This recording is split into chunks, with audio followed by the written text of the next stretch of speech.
Good evening. I'd like to call this meeting to order for the Waterfront Design Review Commission.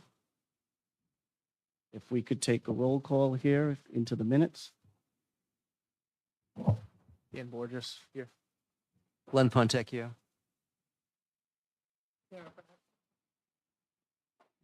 David O'Connell. Steve Amoroso. Amy Goins, legal counsel.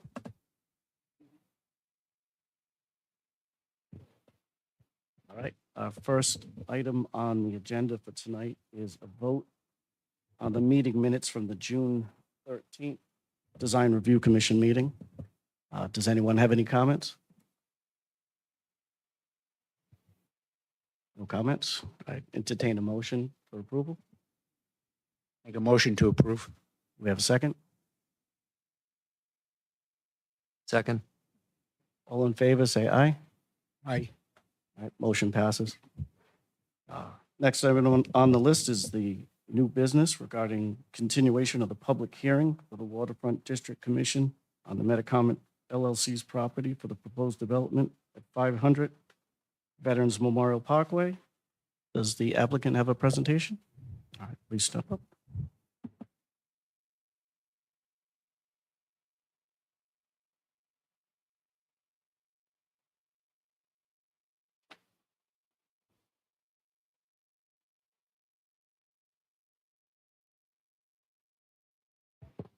Thank you, Mr. Amoroso.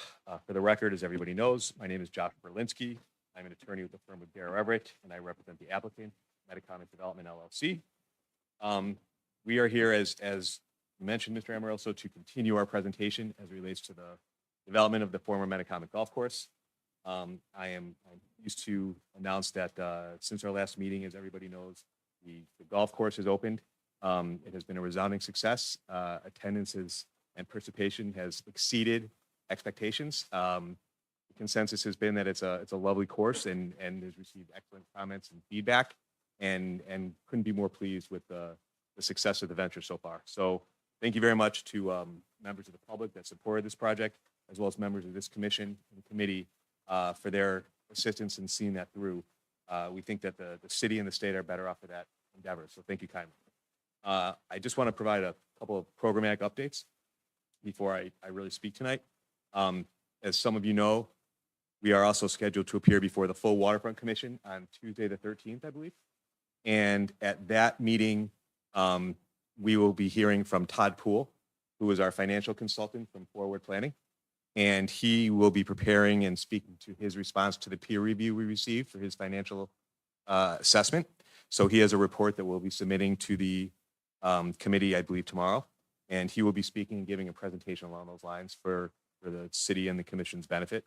And also on Tuesday, Deborah Cox from PAL, who is the executive director, will be there as well. And she will provide an update on the status of the archaeological work, which I know has been an ongoing concern for both the members of the public as well as the committee and the commission. So she will speak to that as well. And she has told me not to say anything else for fear of getting tripped up. So I will take her advice.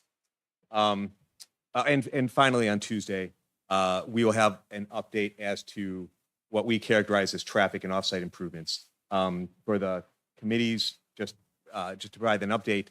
And then at the September meeting of design review, we'll go into further detail as to what we announced. So there will be hopefully some submissions made in short order. We'll just let the commission know that they're in, and we will then present those in further detail to this committee when it reconvenes in September. So that's our plan for the next meeting plus, and we look forward to the opportunity to continue and in the near future, hopefully bring this matter to a conclusion. Tonight we have a few updates for you. First is we're going to speak about the updated noise study, which I just gave you copies of, which we received yesterday, and a copy has already been sent to the city for posting on the website, I believe tomorrow. I'm going to speak about some of the conclusions in that momentarily.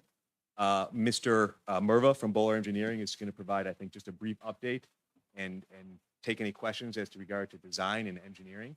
Although, as I think I mentioned at our last meeting, we believe we're for the most part complete in terms of responsiveness to design elements, although we're obviously happy to answer any questions or respond to any follow-up members of this committee might have. And then Mr. Pisano is going to speak with regard to the hydro analysis, which we also received literally today in response to utility capacity and some of the other issues that this committee has been concerned about. So we think we're pleased with the conclusions. We hope the committee will be as well. And we're going to talk through those findings as well for your benefit. At the conclusion of our presentation, which should be probably as brief as these remarks, hopefully, we're going to ask for this committee to revisit phase 1A and hopefully make a recommendation to the Waterfront Commission to approve that element. Just so we're clear and to bring everyone up to speed on the process, the way that it works is that the Design Review Committee makes a recommendation of 1A, and we're happy to revisit that presentation if you'd like, because it's been a couple of months. We have to go back to planning in order to get their recommendation that phase complies with the comprehensive plan. And because our Tuesday meeting is on the same night as planning board, we will not be seeking that simultaneously. So presumably that'll take place in September. And then ultimately we'll go back to Waterfront with hopefully once the approvals are in hand from this committee and the planning board recommendation, we'll go to full Waterfront and ask for their approval of 1A. So we're going to present on a couple of elements here tonight to move the ball, and then we're going to revisit 1A and see where we are from there. Okay. All right. So let me kick things off with just an update on the noise study. So Quentin, can you please pull up David Coates' resume, please? So as everybody knows, we submitted a noise impact study as part of our application. Based on feedback from this committee and members of the public, we asked our author to go back and update it to incorporate various elements. Before I go into the conclusions of it, and we've spent Mr. Pisano and I have spent some time on it, so we think we can speak about it with some modicum of intelligence. I just want to revisit who we had prepare this. Mr. Coate graduated from MIT and received his BA, from Westminster College and his MS from MIT. He has been a principal at David Coate Consulting since 2001. He is consultant in a broad range of acoustics and noise and vibration control. He has done everything from architectural and building acoustics to naval bases to highway noise to railways to aircraft carriers and aircraft hangars. He's also worked on sound impact analyses on outdoor and indoor venues and is considered one of the most renowned experts in the region. Amongst the various references that he has provided are, I believe, 3 of the 4 branches of the armed forces, Amtrak, and the premier engineering firms in the country, in the New England at a minimum, including Bechtel, BRW, Dimeo Consulting, and several other industries as well. I submit his resume as evidence of his authority and expertise on the subject. And we are confident that his report comes with a level of gravitas that his experience dictates. So briefly, I want to speak to the findings and just let you know what the conclusions are and why we believe this addresses certain of the public's and this committee's concerns. As we all know, the initial purpose of the report and the subsequent revisions was to identify potential noise impacts associated with the proposed Metacomet development project. Mr. Coate confirmed that the project consists of 890 residential units, 153,000 square feet of retail space in the 9-hole golf course. Potential noise sources associated with the project include increased vehicular traffic, outdoor HVAC units, which is an additional element you asked him to inquire, and other miscellaneous sources associated with increased human activity. So Quentin, if you could go to the second PDF, please. Is that it? Oh, you didn't get the second one? Then hold that thought. All right, so as it relates to, the conclusions are broken down into 2 categories. They are traffic noise modeling and HVAC, which is what this committee specifically asked him to look into. As it relates to traffic noise modeling, while the project does not fall under the authority of DOT, traffic noise guidance, since those criteria are for highway projects with federal funding, the RIDOT noise criteria is instructive to evaluate increased traffic noise associated with this project. Those criteria specifically take into account human annoyance associated with the cumulative effects of traffic noise. Utilizing projected future annual average daily traffic and speed projections set forth in both traffic studies, the Van Ness as well as the Crossman study, noise levels for each of Veterans Memorial Parkway, Fort Street, and Lyon Avenue are all well below DOT's guideline of a 10 decibel increase attributable to proposed improvements. And that contemplates full build, just to be clear. The impact upon all three roadways also falls below the standard noise abatement criteria for residential land established by the Federal Highway Administration of 66 decibels. Finally, utilizing the day-night average sound level, or DNL, criteria, which is used worldwide to assess human annoyance with noise, the projected noise levels for each of the above referenced roadways fall below the valuation used by many federal agencies to define human annoyance to noise. Every applicable threshold that Mr. Coate has identified, the proposed impact on noise as a result of the additional traffic falls below. Finally, in response to a comment, I believe, from a member of the public, we asked Mr. Coate to incorporate anticipated truck traffic into his model as well. And he confirmed that trucks servicing the grocery store in an amount equal to the industry standard, which is approximately 30 trucks per day, show no notable noise level along the grocery store truck route.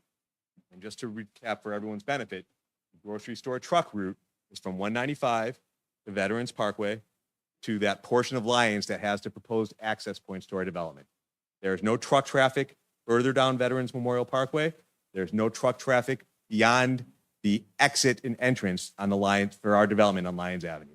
There's no truck traffic expected to anticipate, influence, impact, alter the surrounding neighborhoods. By every conceivable metric, the noise levels for the project are both permissible and below the levels which, while they may not be expressly applicable, are recognized and utilized as the industry standard at both the federal and state levels. And that is Mr. Coate's conclusion, and you will be able to see that for yourselves as you review it. As it relates to HVAC modeling, that one took some time. So as this committee may recall, we had to generate our own plan set, which showed HVAC placement on the various buildings. And we identified a total of 1,703 rooftop and at-grade HVAC models that would be dispersed throughout the development. And for those of you that might have any experience in modeling or architecture or engineering, that is a significant lift to individually place 1,000 units on a model for purposes of gauging noise. And Mr. Coate told us that it was the biggest model his software had ever run in terms of scope of inserts. Utilizing CADNA, which is the leading environmental noise modeling software application, he confirmed that frequency-based sound power level data for each individual unit was modeled, as well as the location of each unit. So just to be clear, he identified the location of the HVACs, and he gauged its noise impact based on the type of HVAC unit that we contemplate, as well as the location of that HVAC unit in question. The conclusion of the report is that since HVAC noise levels are much lower than existing ambient noise, the increase will be essentially 0 decibels. HVAC noise would be both an insignificant change to the noise environment generally and well below the most stringent residential noise limits set forth in the East Providence noise ordinance. So it was a question. We believe we answered it to this committee's and commission's satisfaction that the distribution of HVAC throughout the development has a negligible, if non-existent impact on noise, both within and outside the development. Those are the conclusions of the noise study. I know it's a lot of information. We request that you digest it. If you have any questions, we're happy to answer them. Mr. Coate will gladly appear before this commission if you feel the need, but we're confident that the report rests on its laurels and addresses and speaks to the conclusions that we were asked to provide. So that's the summary of where we are with regard to noise. Are there any questions in that regard? Just one question I noticed in the report, you also seem to address the noise level of construction vehicles. So I guess, could you talk about that a little bit? sure. So construction, absolutely. So construction noise can't be modeled similar to traffic in HVAC because it's not consistent and it's not scheduled. So construction is really governed by the East Providence noise ordinance as to when and how you can have vehicles that generate certain decibels over the course of the day. What Mr. Coate did is he provided a appendix that kind of listed the various noise levels associated with construction, and so that the decibel, and there's also, an accompanying table which shows the impact of those decibels, like in the public at large. So even the most extensive land use construction, which has at 50 feet, which is like within the perimeter of the property, it has high noise levels. But as it extends beyond the 50 feet perimeter, it drops off significantly. So the point is that the construction noise will have concentrations within the development, but there's no noticeable impact outside the development due to the significant drop off after that 50 feet barrier. So in the appendix of that report, you can see the listings. He does everything from a dump truck, which I think is the highest generating noise, to maybe a lawnmower, which might be the lowest. And you can see the impact and obviously you can't get modeled consistently, but the idea is that you really gauge that within 50 feet, after which it tends to fall off, and you minimal impact, comparable to traffic or current disturbances outside the development.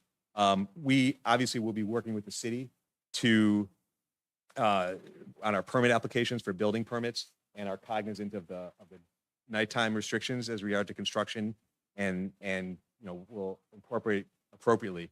As Mr. Fontecchio and members of the committee and members of the public know, there's a 9.5 acre parcel of open space immediately adjacent to Lions.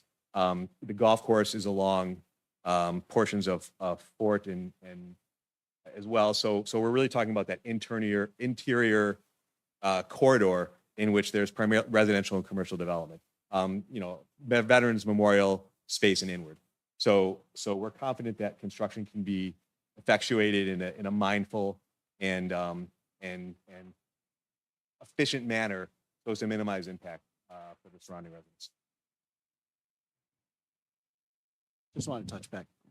You had said it in the beginning, this is for the entire development. For the entirety of the development. Yep. So any development of phase two would be even reduced on these numbers as you move into phase two. That's absolutely right. So we've similar to what you'll see for offsite improvement in traffic, we contemplate the entirety of the build out so that there's no misunderstanding.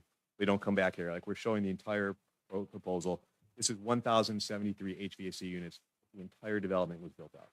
And this also reflects the parcel of land on the corner. That's correct. As It does. well. Okay, thank you. With that, I guess I'm going to turn it over briefly to Mr. Merva, who's going to speak as to an update on design and engineering. Thank you.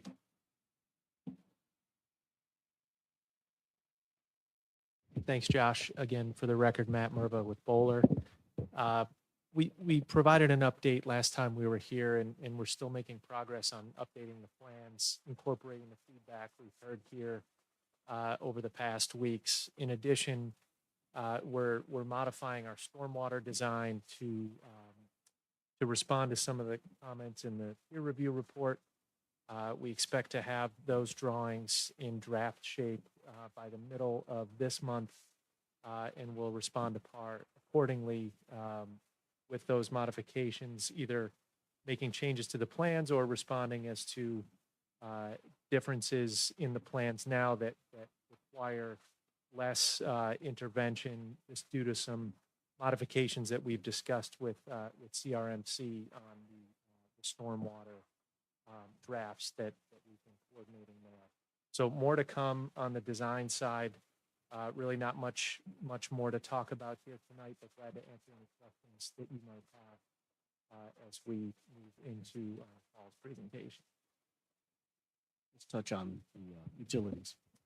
So that report will be submitted back through the city, review and evaluation, and then they will update their letter that they prepared originally on this project based on the new information. That's right. Provide that to the committee for our review. That's my understanding. Okay, good.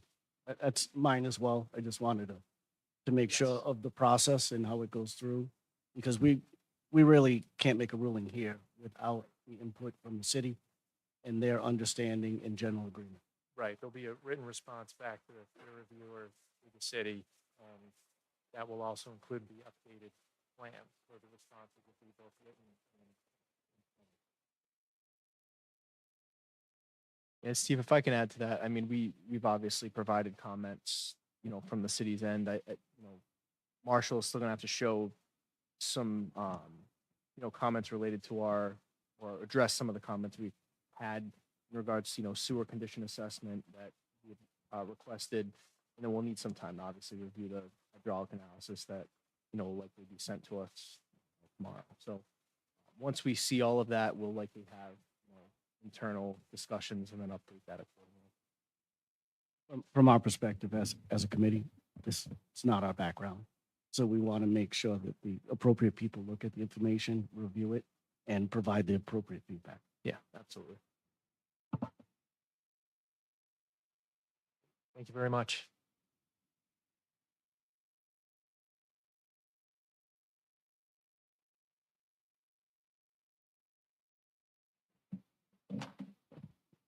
Good evening. My name is Paul Pisano. I work with Marshall Properties, and I'm here to discuss the findings of the hydro analysis that we had performed by PAR Engineering.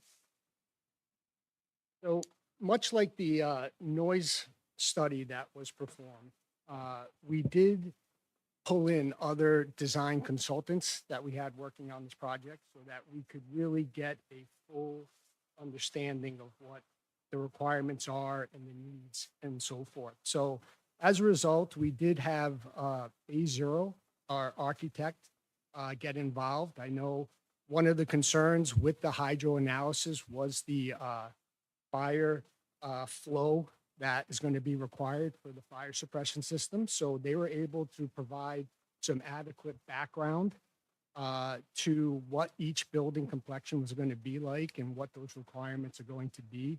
We also brought in Wozy Barbar, who was our mechanical consultant, and he was able to provide all of the necessary needed flow data for each one of the buildings. So in this analysis that PAR performed for us, they did take into account the final complexion of what we're proposing, all of the design elements of each one of the buildings, and the needed flow rates to adequately address the fire suppression needs with each one of the commercial buildings. So there's a lot of technical information in here that, I'll let the engineers answer those technical questions when Dan and the water department have comments. But what I can do is provide a general overview so everybody understands what we're looking to achieve and how we're going to bring the water in to adequately address the needs. There's another slide. Maybe we can start with that one. Okay. So I feel that this slide truly represents the intent of what we're trying to do. If you take a look at this, the blue represents the feeds that are going to feed the actual development. We also have a yellow demarcation line that denotes the segregation between or the phase 1 and the phase 2. And that's very important because there were a number of scenarios. If you get into this report, there are actually 6 different scenarios that our engineers considered. And it's a combination of various feeds, number of taps, and the different complexions that are going to be required. And what they concluded was this particular design, this particular layout can adequately support each one of the phases. And I can explain a little bit about what's going on here. So in phase 1, which essentially is the yellow line to the left, we're going to have 2 taps. They're both going to come off of the existing 10-inch that runs down Lyons that they've determined is adequate. And with one minor upgrade to that line, that complexion and that water loop that you see coming in and around can adequately serve everything within phase 1. So what's denoted here is that we've had some discussions about perhaps some of these roads being public roads. And in phase 1, that is what is contemplating in this design. So that loop in blue would be a public road with the taps coming off as indicated. Each one of those taps would have its own meter and hot box to accommodate the metering of those buildings. And that alone can be self-sustaining and serve all of the needs. As I mentioned, As it currently is constituted, the 10-inch line that we're going to tap needs to be upgraded. If we can go back to that other slide for a moment, and I don't want to get too technical, but it will illustrate what I'm talking about. I don't know if we can go back to the previous one.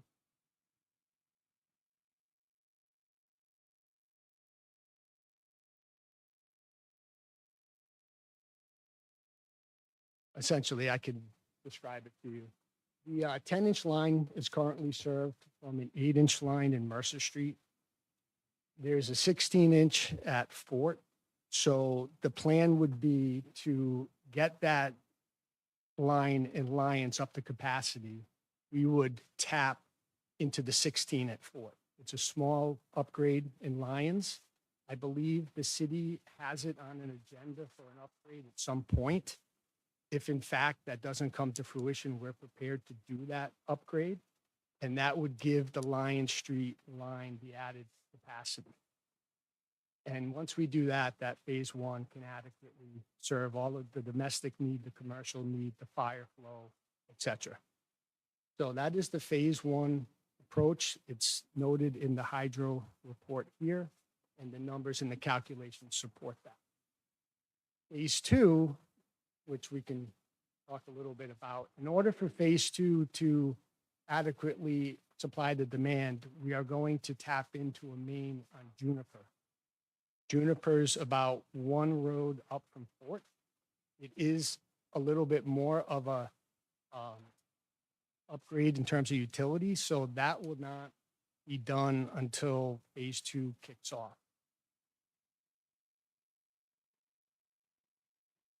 Yeah. No problem. Talking phase two of hydro or phase two of the project? Phase two of the project. When that construction starts, that third tap will be introduced to the project. And then that'll serve phase two and three? That'll, well, we don't really.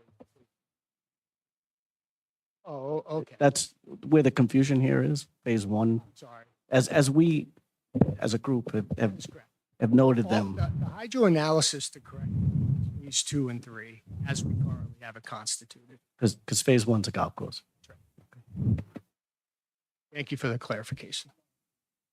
I'm sorry. You should have stopped me. I was on a roll.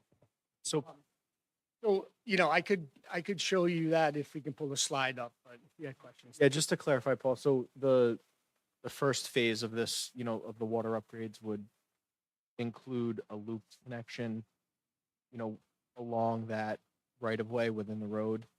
And then you're proposing hot boxes for any buildings that would be outside of that 75-foot. Correct.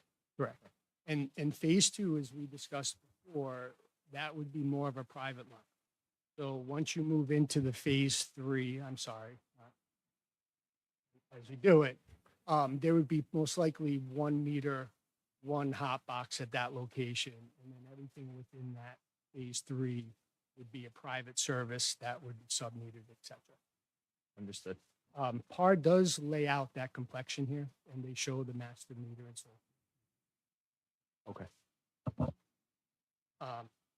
I don't know if anyone had any other questions. Hopefully I didn't confuse you more than whatever, but it's all in the report.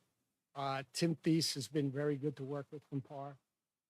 He's very willing to come and meet. We did meet with Eric Skaterberg about this when it was in its draft form prior to getting some of the other consultants' input. But in this completed form, as I mentioned to Dan, we're more than willing to come in and sit down and continue to discuss any questions you may have.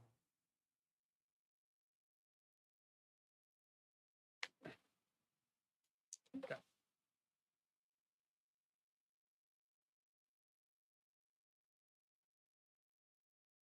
So that completes our update tonight. Mr. Amoroso, I'll defer to you. The second half of our nature presentation tonight is requesting this committee's recommendation for 1A. We're happy to talk briefly about that now and kind of revisit the presentation, or we can take questions or comments now and then hit that after, like whatever your preference is. We can continue whatever you decide. About continue with the presentation, make the whole thing. Okay. And we'll open up the public comments on the first part of your presentation and the second part. That's So fine. that we can proceed from there. So we're not bouncing back and forth. Not a problem. If you guys are okay with that. Can you please go back to the 1A slides?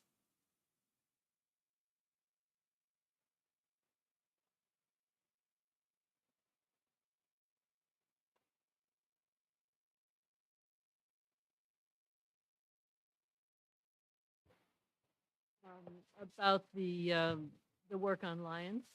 Sure. For the upgrade of the water system. Where, my concern is vegetation between the existing paving now and the project itself. Are we losing all the trees there?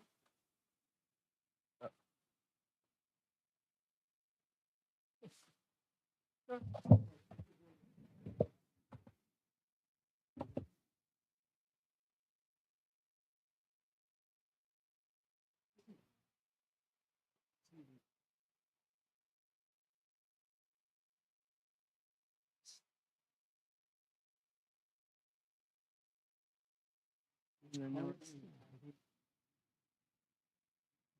The other.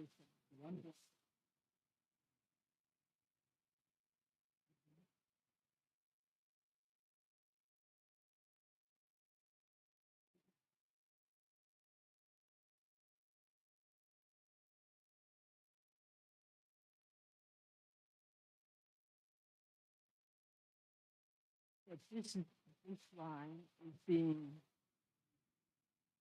Is not. This line is being, this is a. You are, essentially, you're not digging all this up. Oh, no. Okay.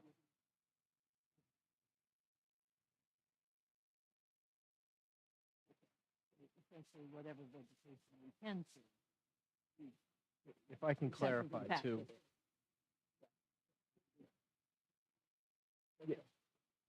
And if I can clarify, any upgrades we would require of the developer would have to be within the right of way. We wouldn't allow them to install it within, it'd have to be within the road, essentially. We wouldn't lose vegetation. Well, so let me clarify. We would require them to install a new water main if they so had to within the road, within the, the existing pavement. Are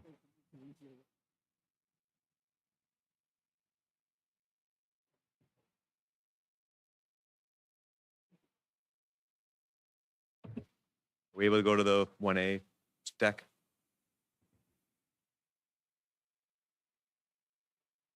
Wonderful.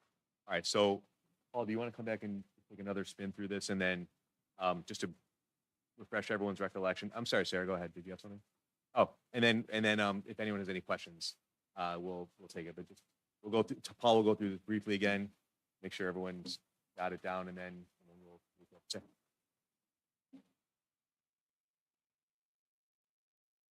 Thank you, Josh.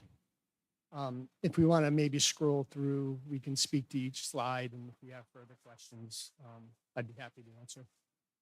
So as we mentioned, and Steve properly pointed out, this is the overall phasing plan and how we should be thinking about the project.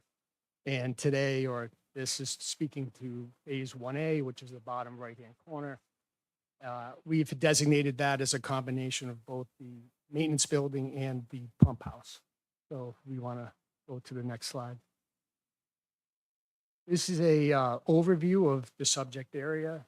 On the right, you'll see the planned or proposed maintenance building. It's approximately a 5,000 square foot wood structure. I like to refer to it more as a garage than really a maintenance building. It's just going to store the equipment.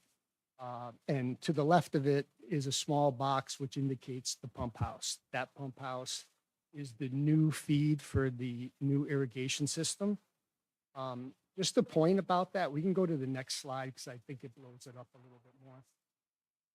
That particular structure is currently under construction. We've pulled the permit through Rob Walker. We've been working with him. We've done the utility tap in Fort Street, so we do have the water line in tested, chlorinated. What they're working on now is the new pump, the VFD, the control panel.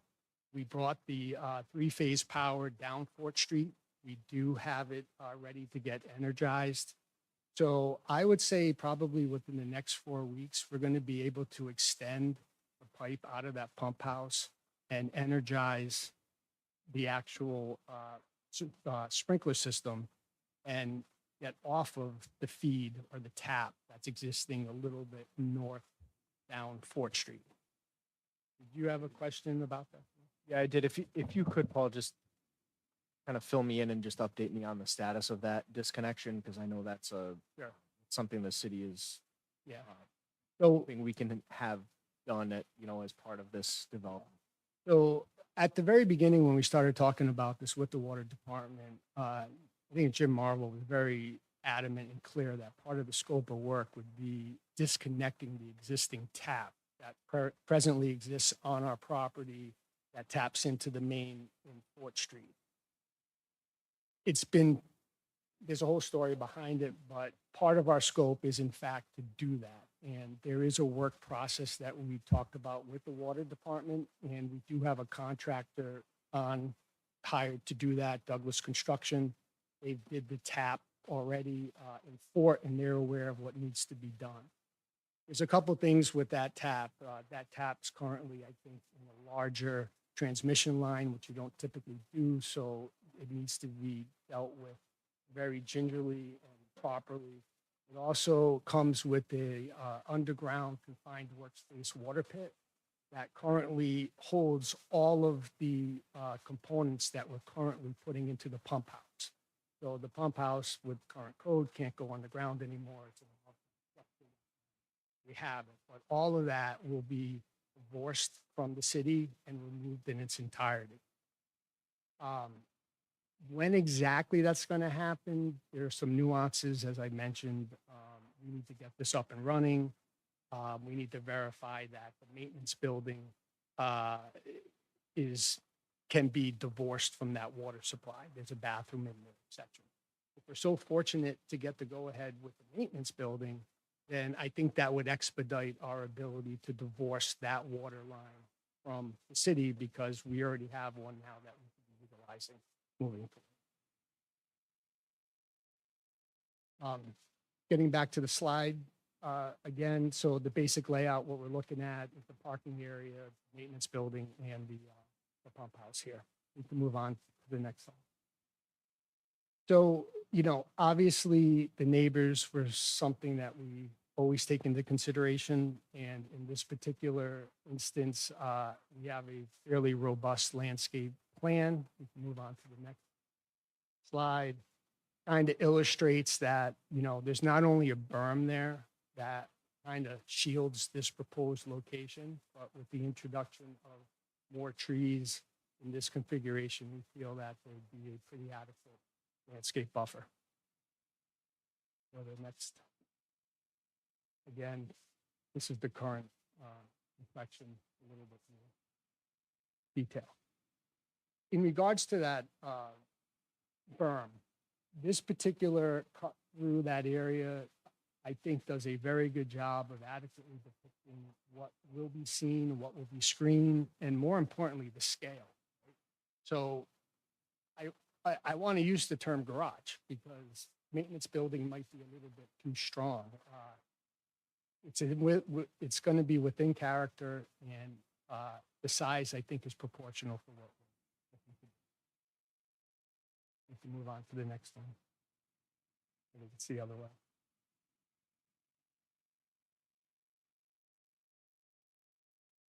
Yep. Just a real rough layout of the building, what's going to happen there. The right side is a non-heated garage space. It's going to store the equipment. The left side of the building is a heated envelope. We have a couple offices for our site superintendent, a break room for the men. Fairly straightforward. There are two overhead doors on the right, two overhead doors on the south elevation, and a manhole. We can move on to the next. It's basically what you're looking at. One thing, as I mentioned before, we have done quite a bit analysis on the potential of solar. And some of the buildings in our proposed development really aren't so efficient. They don't pencil out. This is one that would. The efficiency, because of the orientation and the south exposure, we feel that it'd be worthy to introduce solar into this program. Move on to the next. We move on to the next slide.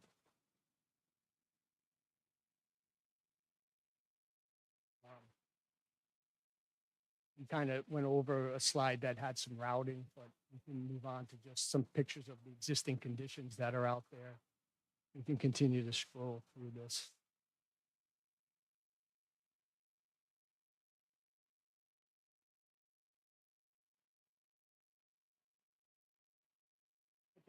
We can speak to this. I don't know if this will come up or not, but what we tried to demonstrate here was kind of the routing of how this maintenance building would actually work in practice. And essentially, we're going to start on the first hole, and the players are going to follow our maintenance crew around. What this particular diagram reflects is a start time and the routing in which our maintenance crew is going to get out to that first tee.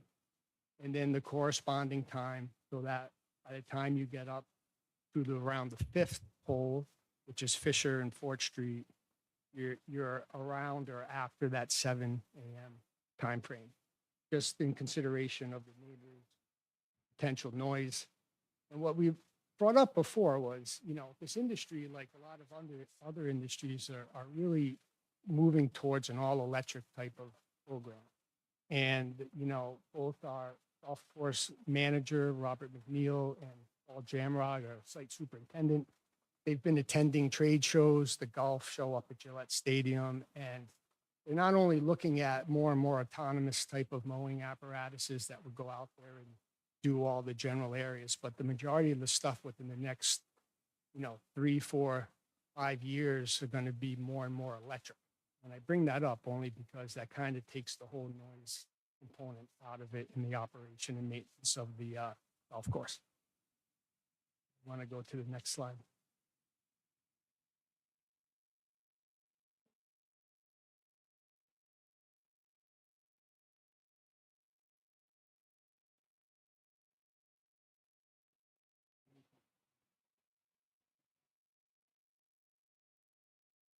No problem. That's okay. Most of these slides here, again, are to demonstrate the scale and, what we're looking to do there. And as I pointed out with some of these, the 3-story or 2-story building there are bigger than the proposed structure that we're looking to build. So the intent here, like this particular slide, was to give it some scale. My only critical comment about this is it doesn't have a robust landscape buffer noted, which will occur behind the actual maintenance building. But I think with that one, we pretty much concluded what we wanted to. You stop on that side. One question I've got, the architect, what's the roof pitch on that maintenance building? Off the top of my head, I don't want to speak. Okay, because I'm just curious. I mean, it's pretty flat. Yep. Is that anticipated to be asphalt shingle? It is. Okay, so then it's going to be a minimum 3 or 4 pitch. If you went out there now and you took a look at that pump, we do have faux cedar shake on it. It looks pretty potish, if you will. And the maintenance building would be the same facade, consistent.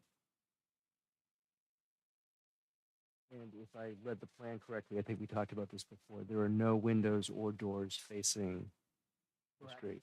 The 2 elevations that face the street and our neighbor.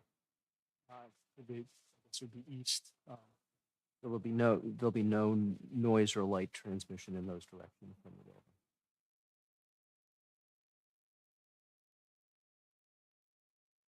The berm that is the landscape berm that effectively screens the building, is that continue on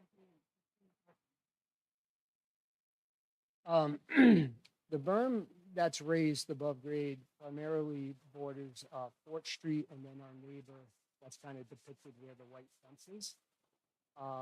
In the front of this, most likely we will keep some sort of a screened fence so that the golfers and so forth don't see into that yard, and we'll have some more plantings in the front. I don't know if I answered your question or where specific.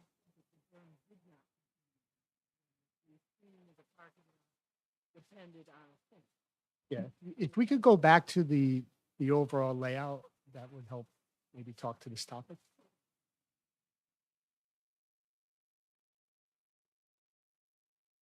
No, the 1A,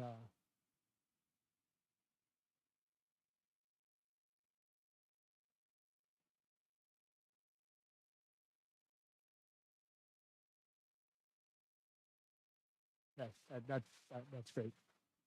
So,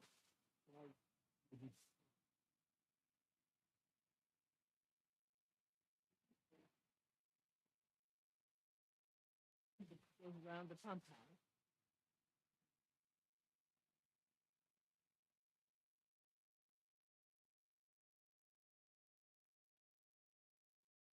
That's the thing that sense.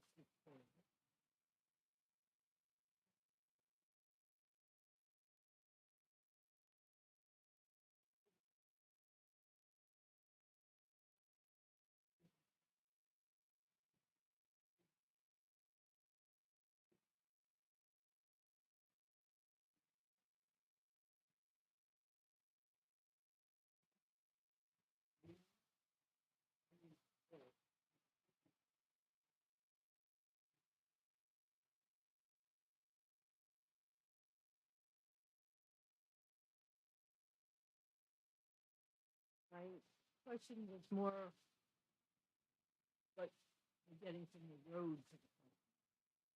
The chain link fence in itself is not a very, really going to be an attractive edge parking.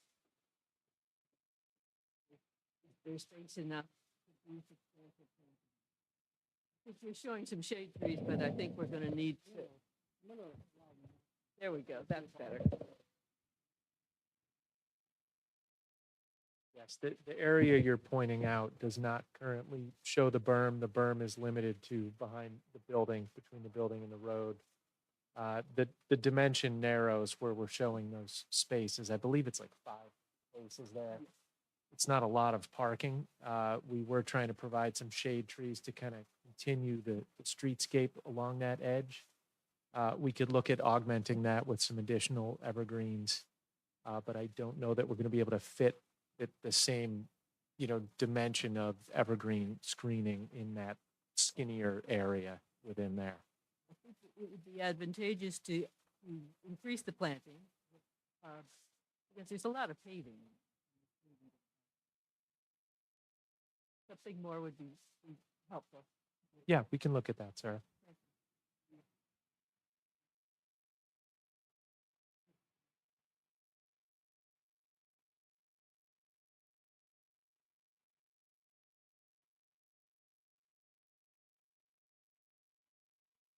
With that.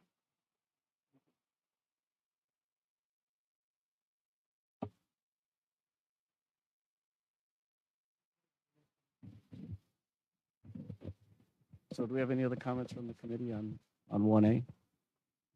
I guess just kind of a follow-up on what Sarah was saying, and I think this might have been part of what you were getting at. is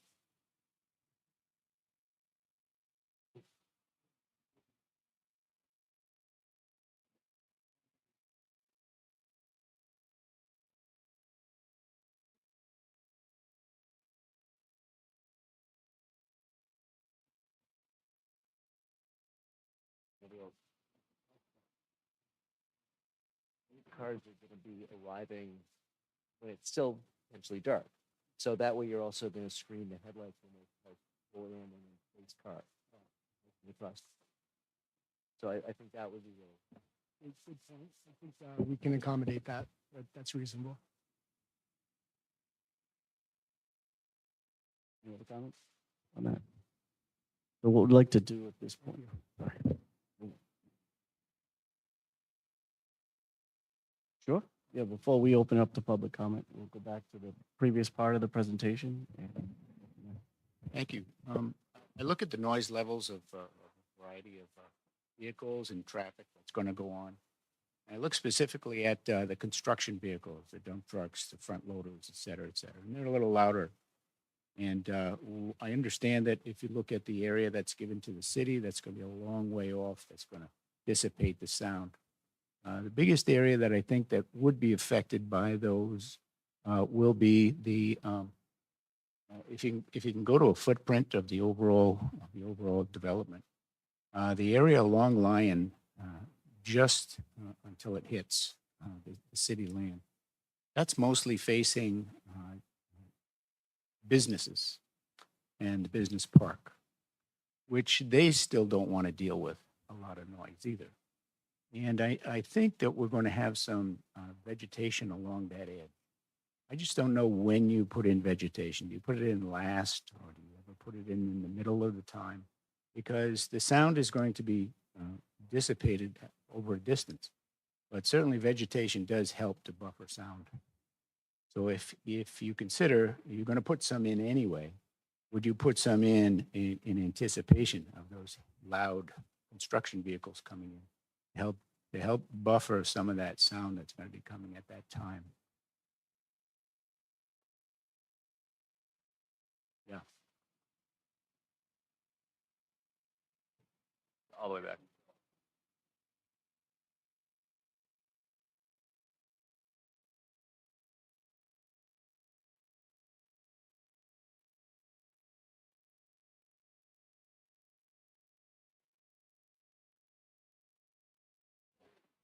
There you go.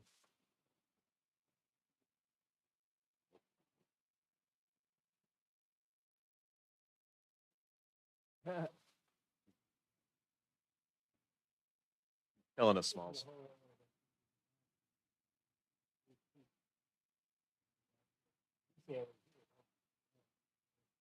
Commercial. Businesses don't.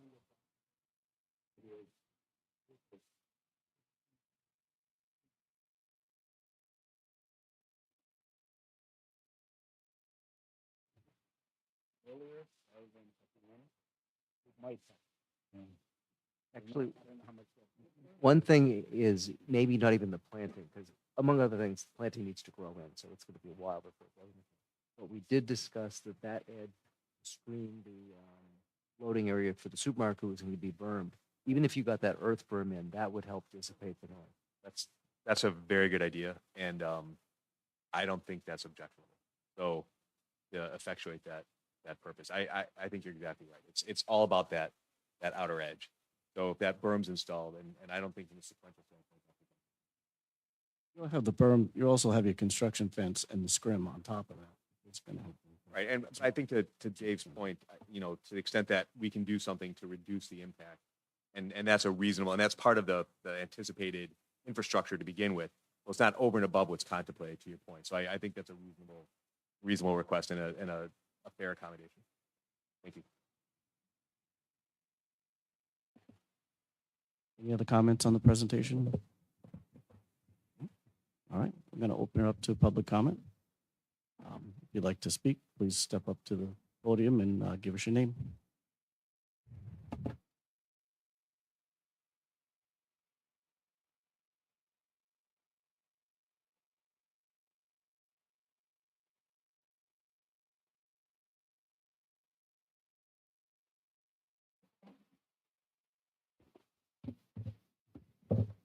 Thank you, Mr. Chairman. I am Candy Steele. I'm here representing Keaton Metacomet Green. I want to primarily talk about Phase 1A. I had just two questions. Whether the hydro analysis findings will also be posted on the website. Thank you. They haven't been received by the city just yet. So once we Thank you. receive them, they'll get up there. Thank you. And second, I have an open question from about a month ago with Attorney Goins about the meaning of amplified music. And I hope that at the Waterfront Commission meeting on the 13th, you might be able to address that. And the question really is, what does amplified mean? Is it amplified instruments? Is it amplified speaker system? Is it both? And the question came up when Marshall was looking for a license for a live band when they had a charity event on July 15. So if you could address that on the 13th, I'd be very appreciative. As to Phase 1A, over the last several months, many of you have heard from residents who have spoken out against the construction of a maintenance facility mere feet away from their property lines. You have heard me and others speak about the language in the city comprehensive plan about preserving residents' quality of life and protecting their public health and welfare. You have also heard from representatives of the developer who have explained from their perspective why the location they have picked is their preference. They have told you that there is already a curb cut at the proposed entrance on 4th Street, which is not true. There is no curb cut there. There is no sidewalk there. They have told you two different versions as to why they chose that location. They told you initially that locating the facility within the residential area of the site would be detrimental to the quality of life of anticipated residents, or words to that effect, who will be there some 5 to 10 years down the road. Then, perhaps thinking better of it, they told you that they are forced to build a facility within the golf course area. They said that a city council condition in rezoning the site requires them to build it within the golf course area and only within the golf course area. In actuality, in referring to the golf course, then known as Area C, the council's condition 5 states, the area marked C on the map attached hereto shall only be used for the golf course or uses consistent with those permitted in an O1 zone as set forth in the ordinance. This is the wording in the list of conditions that the council included in its vote to rezone Metacomet. This language does not by any means confine the golf course maintenance shed to Area C. What it does is to preclude the construction of non-golf related buildings there. The maintenance facility can be located anywhere on the property. It could be constructed where the current facility is located, for instance, or that historic building could be rehabilitated. It could be built nearer to the emergency access road, which would eliminate a second curb cut on 4th Street that is only necessary for the benefit of the developer. If any of you who are commissioners were swayed by the developer's claim at the commission's hearing in June that they had no choice, I urge you strongly to reconsider your decision to pass Phase 1A onto the planning board. I urge you and the independent advisory members of this committee to table an advisory opinion to the Waterfront Commission on this matter for now. Please consider the heartfelt comments of neighboring residents whose quality of life will be affected. Consider the language in the comprehensive plan that calls for protection of residents' public health and welfare. Consider the inaccurate information you have received from the developer on their choice of location. Even consider, if you will, the remark by Attorney Nick Heeman at last evening's City Council public hearing on Marshall's application for a liquor license for Met Links. Apparently frustrated after being interrupted by the city solicitor, Mr. Heeman pointed toward the audience where public speakers were sitting and said dismissively, "I had to sit here and listen to the personal tale of woe." These personal tales of woe are the testimony of real people with real concerns. If Mr. Heeman can't be bothered, you must be. You are at this point the keepers of the public trust. Thank you for your time.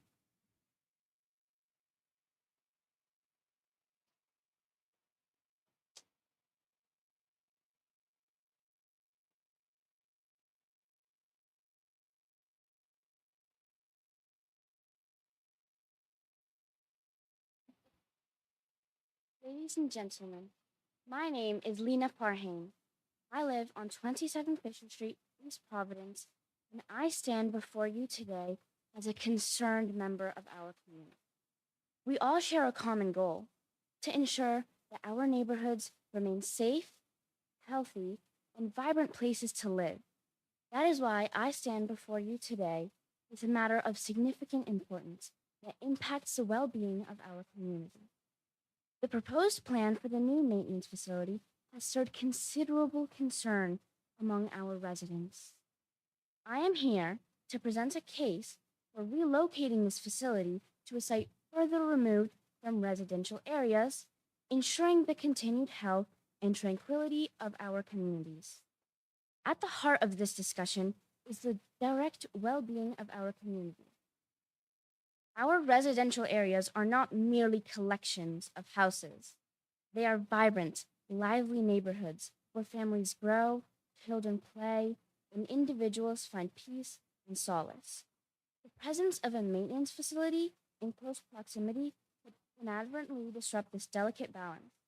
The noise, traffic, and potential environmental impact could affect the quality of life for our residents in ways that we must consider carefully.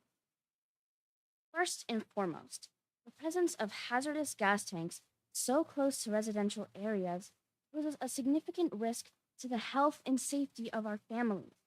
These tanks are not just a simple storage solution. They contain dangerous chemicals that could leak or explode, leading to devastating consequences. The proximity of these tanks to our homes amplifies the risk, putting our loved ones in harm's way. Second of all, modern maintenance facilities, though vital for our infrastructure, come with a set of operational characteristics that can impact the surrounding environment. From noise pollution, to emissions, and traffic congestion, these factors can affect both physical and mental health. Studies consistently show that exposure to high levels of noise and pollution can lead to increased stress, sleep disturbances, and other health issues. By relocating the facility to a less populated area, we can mitigate these risks and promote a healthier environment for our residents. Relocating the maintenance facility not only addresses health and environmental concerns, but also offers practical economic benefits. Facilities situated away from residential zones often have better access to major transportation routes, which can improve operational efficiency and reduce logistical costs. We must also consider the long-term impact on property value. The presence of hazardous gas tanks will deter potential homebuyers, leading to a decline in property values and negatively affecting the financial stability of our residents. This is not just an environmental issue, it's an economic one too. Our community is known for its spirit of cooperation and collective effort to ensure the best outcomes for all its members.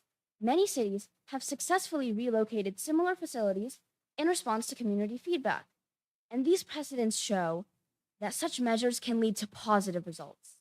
Engaging with the community and taking their concerns seriously strengthens the trust between government officials and the people whom they serve.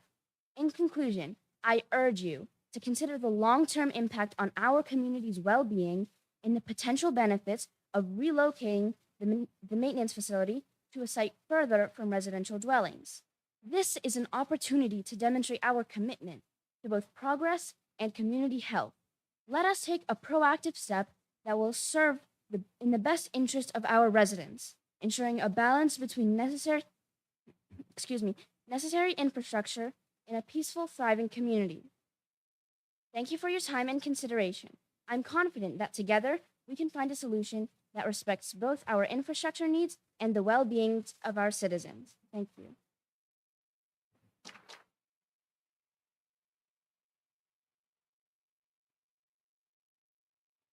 Thank you for your comments. Do we have anyone else from the public?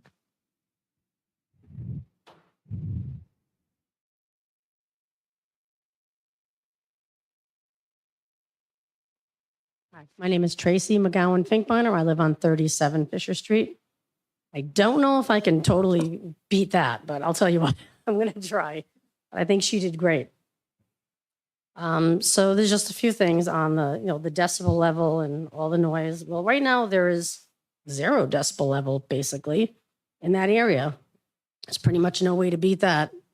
So if you decide to build something, there's definitely going to be noise, and it's going to interrupt a lot of things. I mean, I said, I live in my backyard. I sit back there. It's quiet. The birds, I have all kinds of nature in my backyard, turkeys, deer, all kinds of things. That's going to be, who knows what's going to happen to that. But anyway, so construction noise, I know they're saying there's not much, but I don't know if they know that residents in this area we can hear the Henderson Bridge demoing, not the Washington Bridge, but the Henderson Bridge. We can hear that over the river. The scrapyard from Providence, we can hear noise from that. And how much further away is that? That's not right there. And never mind the nuisance noise, the music coming from Providence, that nobody seems to figure out what they can do with that. Sometimes it feels like it's literally in my backyard. So to say that there's not going to be any noise or disturbances with this construction and everything going on, I think that's highly doubtful. And unless you, like I said, unless you really live here and you hear these things, you're just going to say it looks good on paper. 38 Studios looked good on paper too. So I'll remember that. So the concerns about traffic noise it's more about the concern about traffic in the area, but the traffic noise, you can't say that there's not going to hear much. There's people going to be 24/7 coming in and out of that development, especially once not just retail, the residents. There's constantly going to be, right now, there's no one coming in and out of there except for to play golf, which is fantastic. But other than that, there's definitely going to be noise, lights, and just everything. Like, go to a Walmart. I mean, you can't say you don't hear anything and there's no noise or anything from that traffic. There is. Now the maintenance building of 5,000 square feet, my 2-bed ranch is only like 984 square feet. So this maintenance building is 5 of my houses. I think that's crazy. And I really don't think it belongs in that area either, because it should just be where it is. That's why the original people who designed the Metacomet put it up there between Lions and Vets, because it didn't interrupt any of the residential neighbors. And I don't believe it belongs in that section. And that's pretty much it. No amount of trees is gonna, clear everything. Or you drive by people who live on Fort and Fisher, you're still gonna look out their window and see a building. Like right now, there's nothing. It's trees. It might have been a stump dump at some point, but they still had a view. They still had a view of the grass, the trees. Put a building there, there's still there's no view. So that's it. Thank you very much. Thank you for your comments. Does anyone else wish to speak?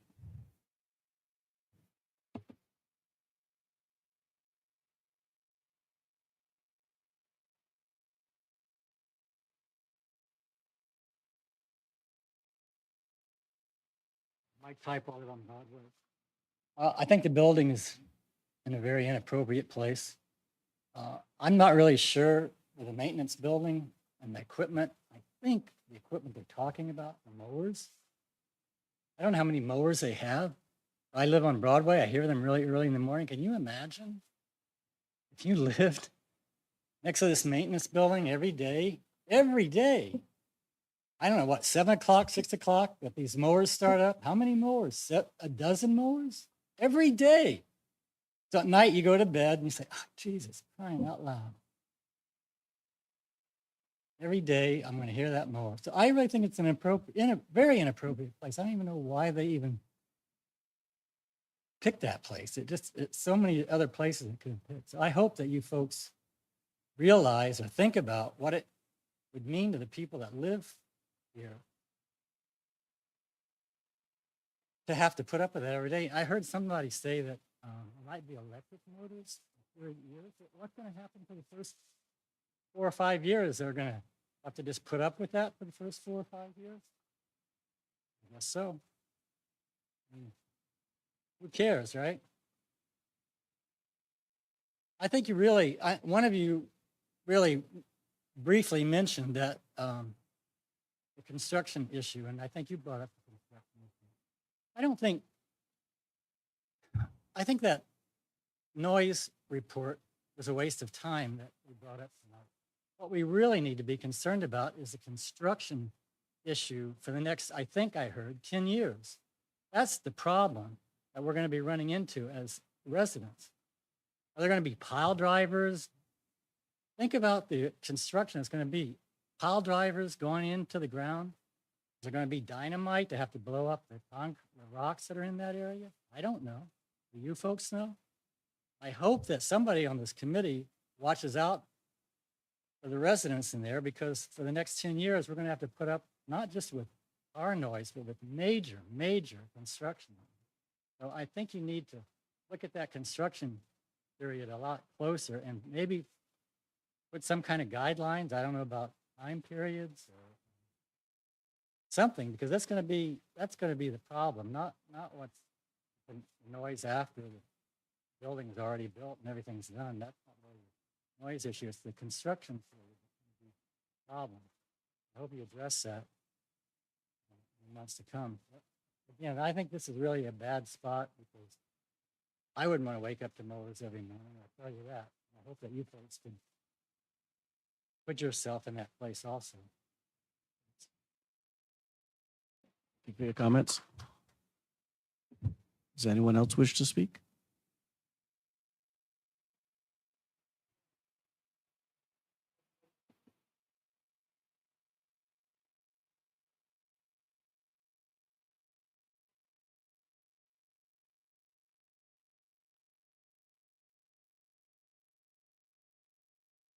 Can that be done?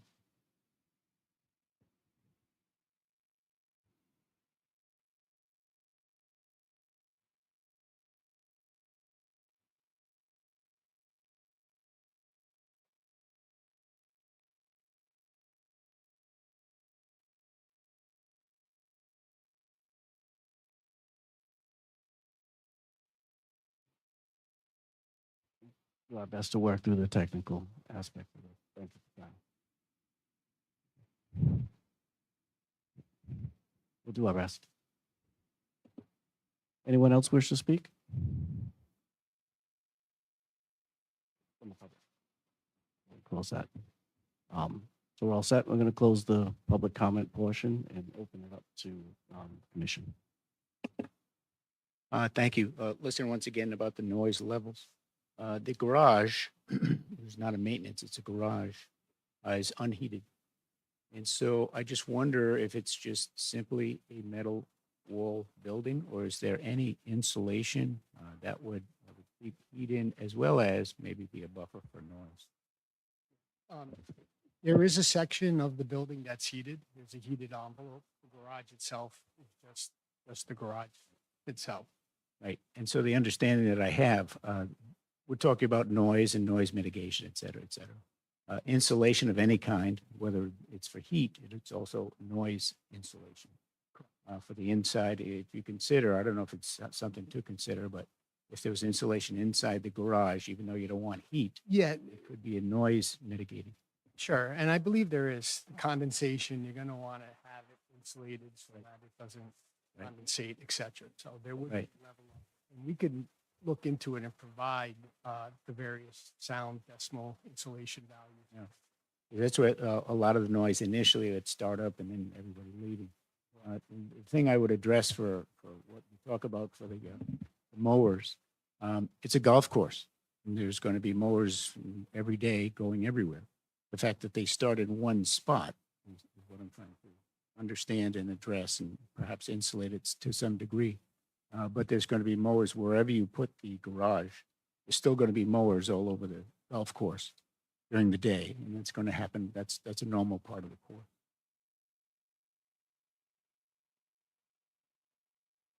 Anyone else? I guess just to clarify the record, you were describing 5 parking spaces for vehicles, just in terms of determining the amount of traffic coming and going from each spot.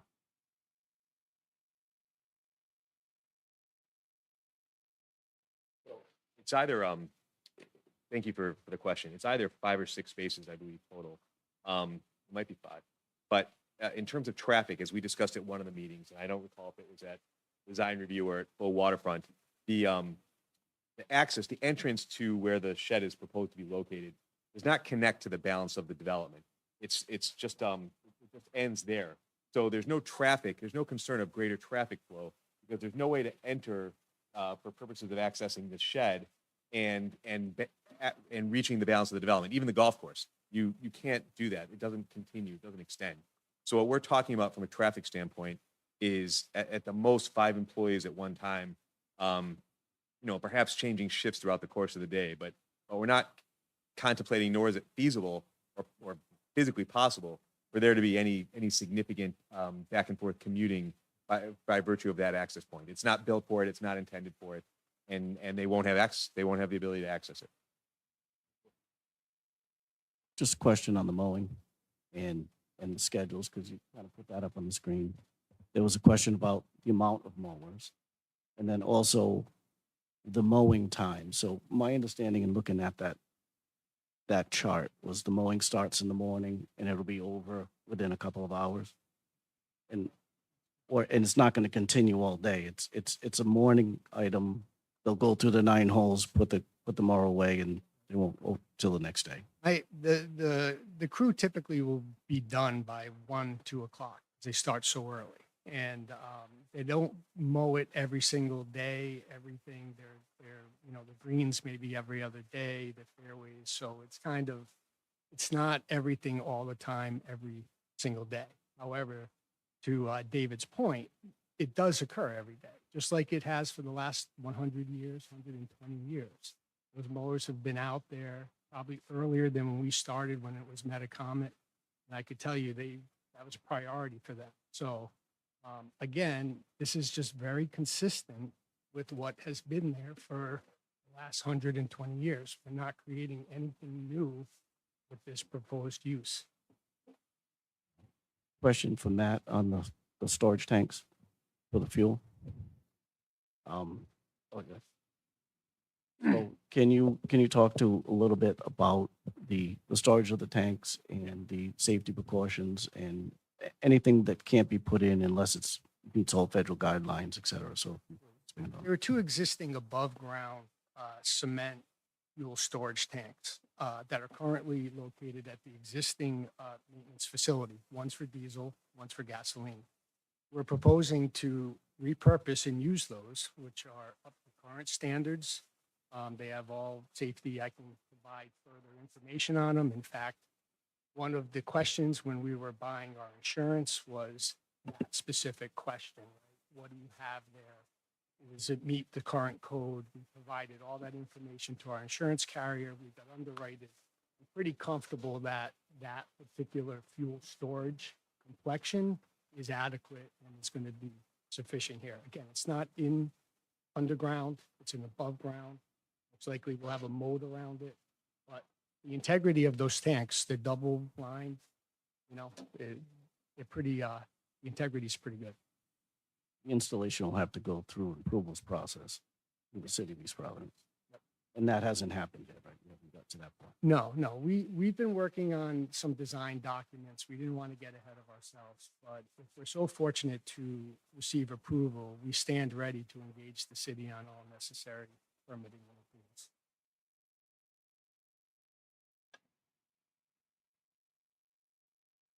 Any other comments?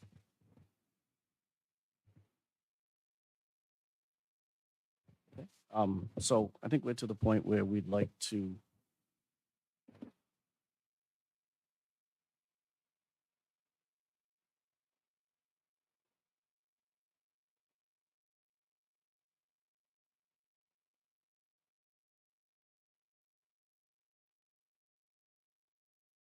So I'd like to propose a motion to make an advisory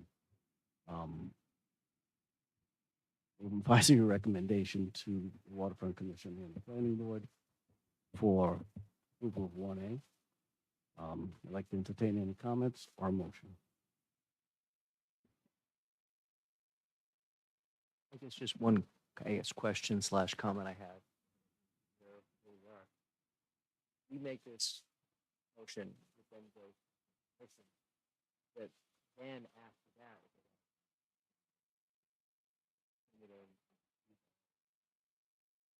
none of that is. So it has to go to the Planning Board first and then to the Waterfront Commission. So our recommendation has to go through 2 more steps before it can even be entertained for a final approval. And then it must meet all building code regulations, et cetera.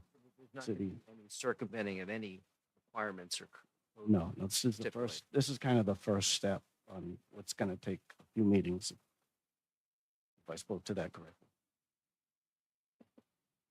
Of 1A specifically?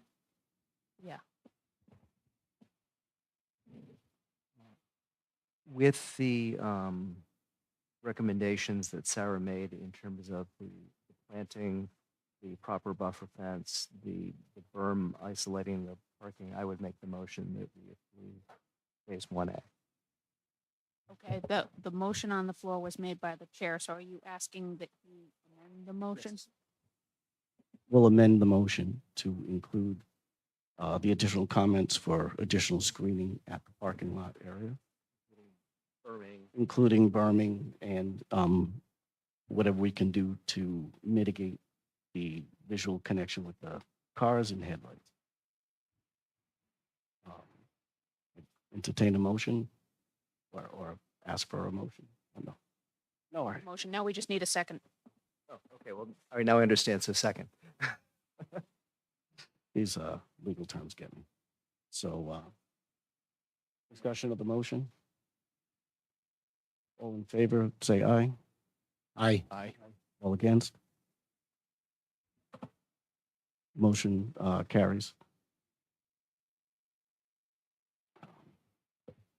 We have a meeting date for the next DRC meeting? Has one been discussed, or we don't have to talk about it right now, unless one's been established? Yep.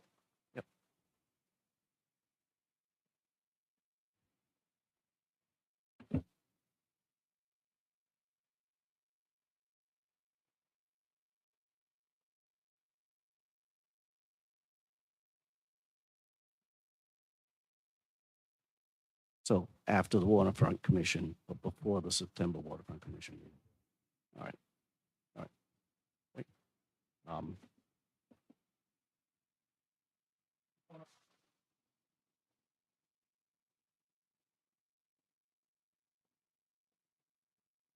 You're going to go to the Waterfront Commission on the 13th, which is next week. Right. And you're going to do further presentations of the items that you talked about. Correct. But we're not going to discuss 1A because we haven't gone to planning. That's correct. So after that presentation is done, the next thing for us to do, or for this committee, the subcommittee to do, is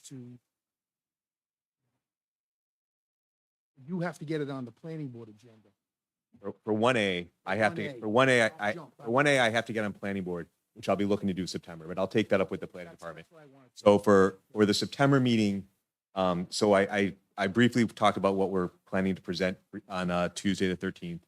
I know in advance that we have presenters lined up for the September waterfront meeting, but I also know that we would like to make a further presentation to this committee in September as well, because we have further engineering and product before that, the September waterfront, that we'll need to discuss in detail. Thank you. I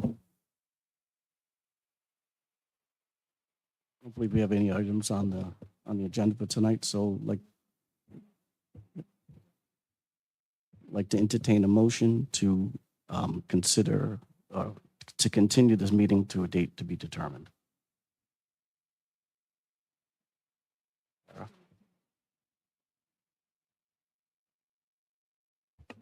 Have a good evening. Oh, I'm sorry. All in Aye. favor, say aye. Aye. All against? Motion carries. Motion to adjourn. Oh, I hate this. Do I have a Seconded. motion to adjourn, please? Motion to adjourn. All right, thank you. All in favor? Aye. All against? Glenn? Thank you. Have a good evening.